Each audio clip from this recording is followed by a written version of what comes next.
Question number 11। Question number 11 में हम लोग को बोला है find the middle term of the AP 6, 13, 20 dot dot dot 216। Sir इसमें अपने को कैलकुलेट क्या करना है, अपने को कैलकुलेट करना है middle term, find the middle term of the AP 6, 13, 20 goes on up till 216। Now इस टाइप का सम्स में सबसे पहला बात तो ये कि अपने को ये पता करना है कि नंबर ऑफ टर्म्स है कितना इसके पास, उसके बाद अपने मिडल टर्म के बारे में बात कर सकते हैं। यदि अपने को नंबर ऑफ टर्म्स ही नहीं पता होगा कि कितना है तो हम लोग मिडल टर्म के बारे में बात नहीं कर पाएंगे। तो सर इसके अंदर में नंबर ऑफ टर्म्स अपने निकालते हैं। फर्स्ट टर्म 6 है, कॉमन डिफरेंस इस बाद वाला माइनस पहले वाला, यानी कि 13 माइनस 6, 13 माइनस 6 करने से आता है सर 4 + 3 7, और इसका nth टर्म है सर 216। सर फर्स्ट टर्म 6 है, कॉमन डिफरेंस 7 है और nth टर्म 216। tn का फॉर्मूला यूज करेंगे sir a + n - 1 × d, 216 = 6 + n - 1 × 7। यहाँ से हम लोग स्मार्ट तरीका यूज करेंगे, one shot will get the value of n, 216 - 6 by 7 + 1। Sir यहाँ से अपने को n का वैल्यू मिलेगा 31। 7 यहाँ ऊपर में 210 हो जाएगा, 7 और 210 तो 30 + 1 31। सो नंबर ऑफ टर्म्स है सर 31। मतलब सर यहाँ से लेके यहाँ तक टोटल भी है 31 टर्म्स। नाउ एक चीज ध्यान दीजिएगा, 1 2 3 4 5, जब नंबर ऑफ टर्म्स ऑड होता है, जब नंबर ऑफ टर्म्स ऑड होता है, जब नंबर ऑफ टर्म्स ऑड होता है तो मिडल टर्म कितना ठो होता है। ठो को पहचानते हैं ना, हिंदी वाला ठो। कितना ठो होता है सर? एक ठो। 5 ठो टर्म है, नंबर ऑफ टर्म्स क्या है sir? Odd. If the number of terms is odd we have only one middle term. तो सर यहाँ पर नंबर ऑफ टर्म्स क्या है? ऑड है। नंबर ऑफ टर्म्स यदि ऑड है तो इसके पास मिडल टर्म कितना होगा सर? एक। कैसे निकालेंगे सर?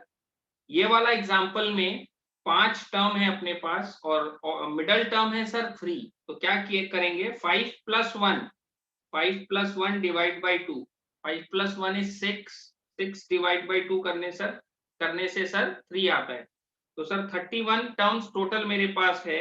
तो मिडल टर्म का पहले हम लोग प्लेस निकालेंगे। मिडल टर्म का place will be 31 + 1 by 2, 32 by 2, यानी 16th टर्म जो है ना सर, जो 16th टर्म है वही मिडल टर्म है। तो सर इसमें 16th टर्म यानी T16 निकाल के देना है अपने को, which is a + n - 1 × d। So this is 6 + 15 × 7। 6 + 15 × 7 करने से सर 111 आता है। So 16th term is the middle term and the value of the middle term is 111। Moving to the next sum, question number 12, एकदम same pattern का है, on the same lines, find the middle term। यहाँ bracket में s लिखा हुआ, मतलब we can also have two middle terms, ठीक है ना। नंबर ऑफ टर्म्स यदि इवन हुआ तो 2 मिडल टर्म आएगा, तो इसीलिए यहाँ पर s लिखा हुआ है। फाइंड द मिडल टर्म और terms of the AP 7, 13, 19 this goes on up till 241। Sir ये एक एपी है, इसका फर्स्ट टर्म 7 है, इसका कॉमन डिफरेंस 13 - 7 6 है, इसका nth टर्म 241 है। नाउ सबसे पहला काम क्या करना पड़ता है सर? नंबर ऑफ टर्म्स निकालना पड़ता है। तो नंबर ऑफ टर्म्स के लिए हम लोग tn वाला फॉर्मूला यूज करेंगे।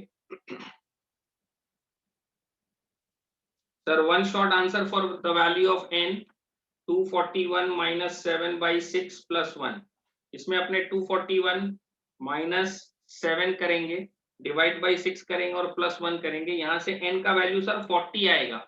n का वैल्यू 40 आने का मतलब क्या है? नंबर ऑफ टर्म्स इवन है।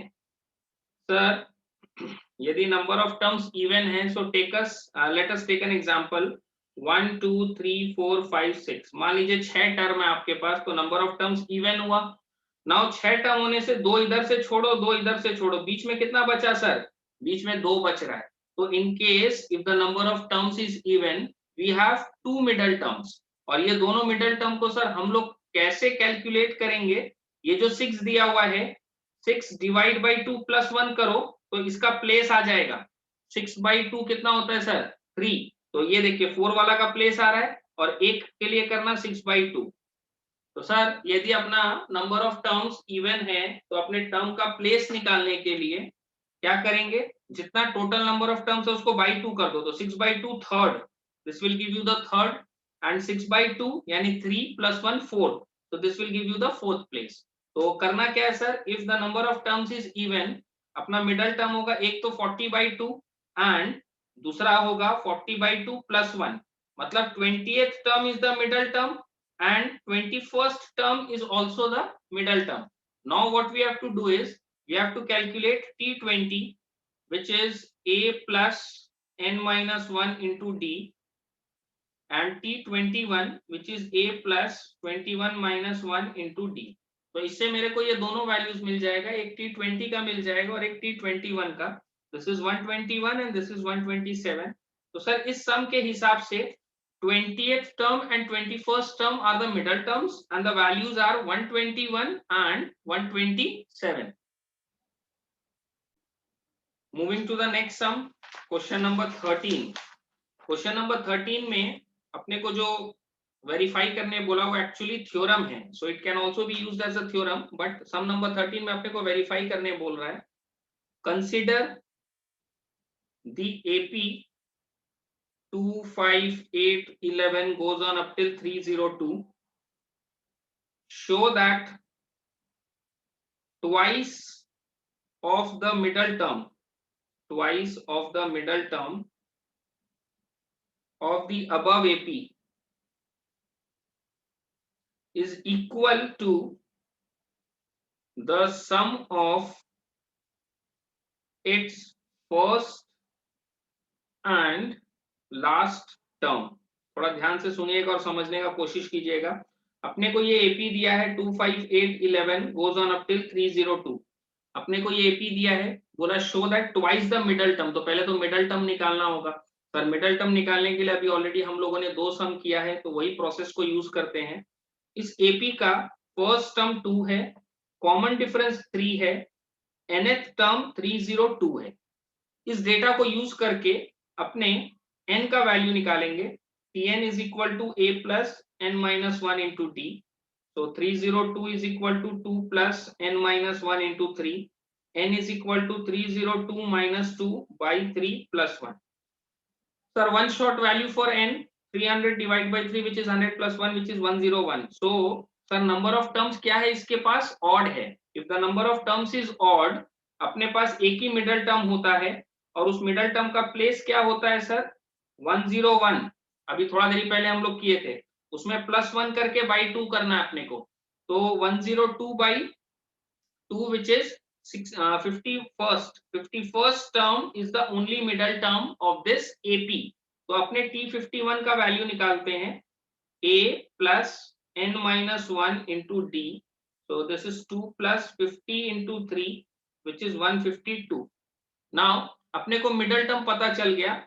coming back to the question, show that twice of the middle term of the above AP is equal to the sum of the first and last term। बोला जो middle term है उसमें into 2 करो, तो 2 यदि इसमें into करेंगे तो कितना होगा सर? 304।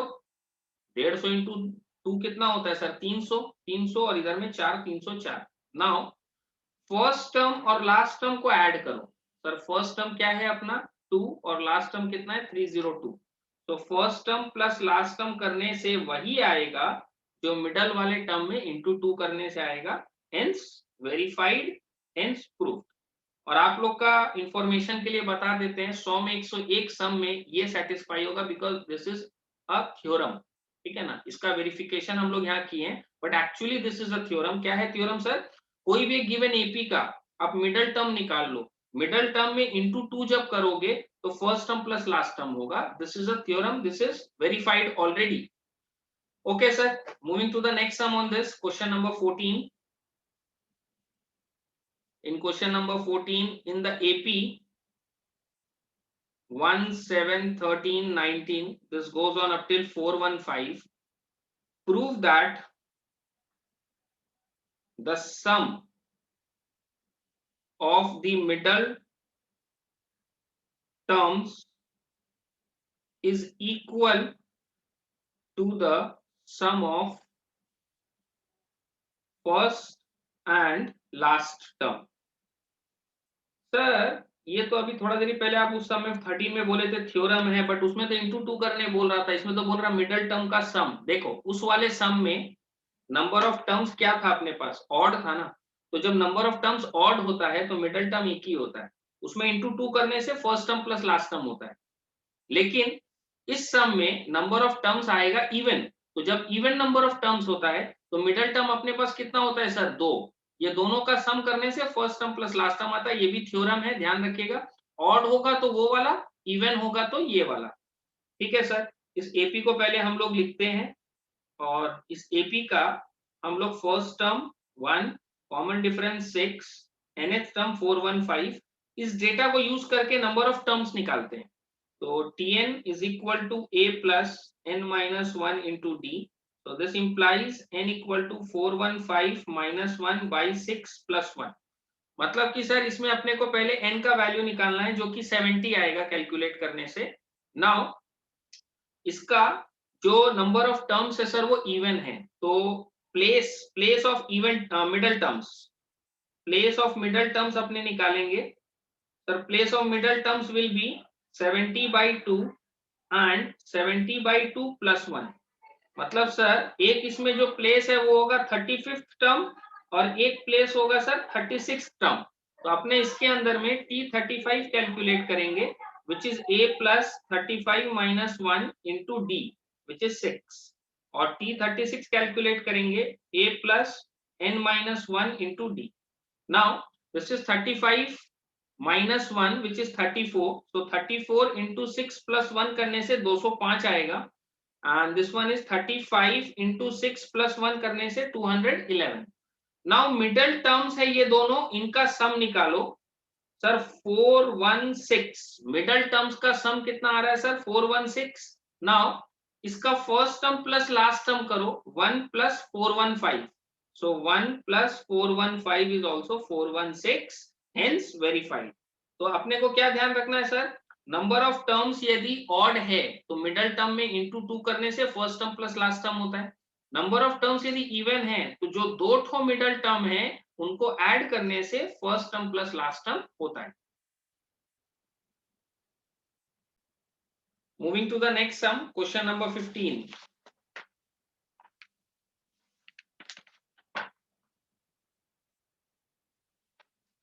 क्वेश्चन नंबर 15 में if the eighth term of an AP is 31 and the 15th term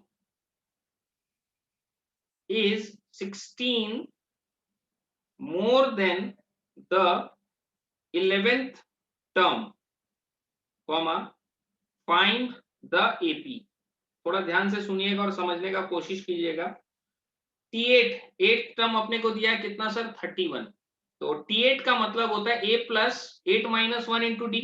हम लोग सीधा लिखते हैं, नॉट रिक्वायर्ड कि 8 minus 1 लिखना, एकदम सीधा। T8 कोई पूछेगा नींद में झापड़ भी मारेगा तो आवाज एकदम सही आना चाहिए। T8 is equal to a plus n minus 1 into d, यानी कि T8 is equal to a plus 8 minus 1 यानी 7d। तो T8 को अपने डायरेक्ट बोलेंगे a plus 7d, T10 को डायरेक्ट बोलेंगे a plus 9d, T20 a plus 19d। ठीक है sir. If the 8th term of an AP is 31 and 15th term T15, 15th term is 16 more than the 11th term, बोला 11th term से ये 16 ज्यादा है। T15 जो है, जो 15th term है वो 11th term से 16 ज्यादा है। ठीक है सर। T15 का मतलब a plus 14d, एकदम डायरेक्ट। T11 का मतलब a plus 10d is equal to 16, तो a plus 14d minus a minus 10d is equal to 16, a cancel हो गया, 4d का वैल्यू 16 यानी d का वैल्यू सर 4, d का वैल्यू कितना आया सर 4 आया, d का वैल्यू को यहाँ सब्स्टिट्यूट करो, a plus 7 into 4 equal to 31, a is equal to 31 minus 7 4 जा 28। सर यहाँ से a का वैल्यू भी आ गया और d का वैल्यू भी आ गया। क्वेश्चन में बोला था फाइंड द एपी, तो सर एपी होगा a comma a plus D, समझ गए ना, normal AP format a comma a plus D comma a plus 2d comma a plus 3d। तो पहला 3 3 plus 4 7 plus 4 11 11 plus 4 15, this goes on. so this is the required AP series.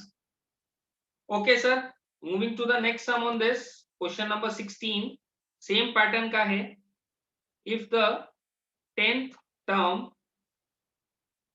of an AP is 52 and 17th term is 20 more than the 13th term, comma find the AP। थोड़ा ध्यान दीजिएगा, same pattern है एकदम, exactly same lines में solve करना है अपने को। 10th टर्म का मतलब क्या हो जाएगा सर, a प्लस 9d, इसका वैल्यू 52 है। 10th term of an AP is 52, 10th term मतलब a plus 9d। 17th term 13th term से 20 ज्यादा है, 17th term is 20 more than the 13th term, तो 17th टर्म होगा sir a plus 16d minus 13th term मतलब a plus 12d, इनका difference 20 है, जिसमें ये ज्यादा है ये कम है। अच्छा एक बात और बताओ, जब हम लोग ये बोलते हैं कि 17th टर्म 13th टर्म से ज्यादा है, मतलब कि ये जो एपी है ये इंक्रीजिंग एपी है। इंक्रीजिंग एपी मतलब समझ रहे, देखिए ये वाला बढ़ते जा रहा है ना वैल्यू, 3 7 11 ऊपर की तरफ जा रहा है। तो जो सीक्वेंस जो एपी ऊपर की तरफ जाता है उसको अपने बोलते हैं इंक्रीजिंग एपी, और जो नीचे की तरफ आता है, जैसे उल्टा कर दें इसको, यदि 15 11 7 3 जो नीचे की तरफ आएगा उसको अपने क्या बोलेंगे सर, डिक्रीजिंग एपी। तो सर यहाँ पे T17 T13 से ग्रेटर है, इसका मतलब it is an increasing AP. ठीक है sir, a plus 16d minus a minus 12d is equal to 20। Now this is 4d is equal to 20। d का वैल्यू आ गया सर अपने पास सर d का वैल्यू अपने पास आ गया विच इज 5। तो a plus 9 into 5 is equal to 52। a is equal to 52 minus 45 which is 7। a का और d का वैल्यू सर अपने पास आ गया, अपने को AP बताना है। तो 7 7 plus 5 is 12 plus 5 is 17, this goes on। Sir अपने इसको नॉर्मल AP फॉर्मेट में लिख दिए, 7 7 plus 5 is 12 12 plus 5 is 17 then 22, this goes on and this will be the required AP। Moving to the next sum, question number 17। Question number 17 में अपने को बोला है is 184 a term of the sequence 3 7 11 dot dot dot. पूछ रहा है कि 184 जो है क्या वो इस सीक्वेंस का टर्म है। सर ये जो सीक्वेंस है इसका फर्स्ट टर्म है 3, इसका कॉमन डिफरेंस है 4, 3 है और कॉमन डिफरेंस कितना 7 माइनस 3 यानी कि 4, और इसका nth टर्म पूछ रहा है कि 184 है कि नहीं है, तो अपने tn ले लेंगे उसको। नाउ इस डेटा को यूज करके आप n का वैल्यू कैलकुलेट करो। यदि n का वैल्यू एग्जैक्ट आ रहा है इसका मतलब कि ये इस सीक्वेंस का टर्म है, और n का वैल्यू यदि एग्जैक्ट नहीं आया इसका मतलब ये इसका सीक्वेंस का टर्म नहीं है। ठीक है सर, tn वाला फॉर्मूला यूज करते हैं, a plus n minus 1 into D, this is 184 which is 3 plus n minus 1 into 4, one shot value for n 184 minus 3 divide by 4 plus 1। Sir 181 minus 3 करेंगे, 184 minus 3 करेंगे तो 181 को 4 से डिवाइड करेंगे तो सर डेसिमल आएगा, डेसिमल प्लस 1 करने से डेसिमल। तो सर ये एग्जैक्ट वैल्यू नहीं है, the value of n is 46 whole 1 by 4।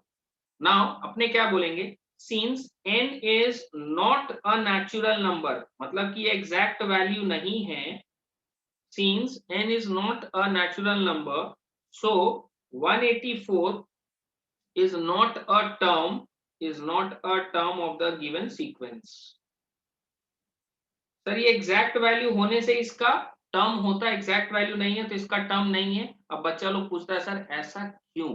देखो ये फर्स्ट प्लेस है, ये सेकंड प्लेस है, ये थर्ड प्लेस है, 3.5 प्लेस कौन सा है मेरे को बताओ ना, which one is 3.5 place. Which one is 46.25 place.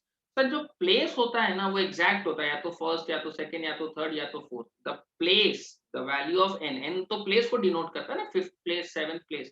तो द एन का value must always be exact. यदि एग्जैक्ट नहीं आएगा मतलब 184 को इस सीक्वेंस में कहीं पर भी जगह नहीं मिला। ठीक है sir, moving to the next sum on this question number 18। 18 में अपने को बोला है the 10th term of an AP is 52. The 10th term is 52 and 16th term is 82. Find the 32nd term and the general term. Sir 10th term अपने को AP का दिया है, तो T10 मतलब क्या होता है सर, A प्लस 9D, इसका वैल्यू 52 है।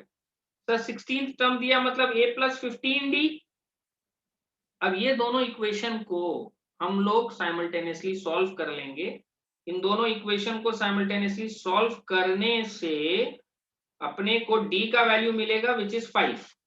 नाउ अपने को यदि D का वैल्यू मिल गया है तो D का वैल्यू को कोई भी अपने एक इक्वेशन में पुट कर देंगे। मान लीजिए फर्स्ट इक्वेशन में पुट करते हैं A plus 9 into 5 equal to 52। तो A इज इक्वल टू 5 9 जा 45, 52 माइनस 45 इज 7। सर A का और D का वैल्यू अपने को मिल गया। Tn चाहिए, Tn is equal to A plus n minus 1 into D, n minus 1 into D। So Tn is 7 plus D का वैल्यू कितना है sir, 5। So this is 5n minus 5, 7 minus 5 is 2. Sir Tn का value अपना आ गया 5n plus 2. Now they are asking about the 32nd term. 32nd term मतलब T32। T32 को क्या बोलेंगे सर, 5 into 32 plus 2, इसका वैल्यू आएगा 162 and this 2 will be your answer. This is the general term Tn and this is the 32nd term.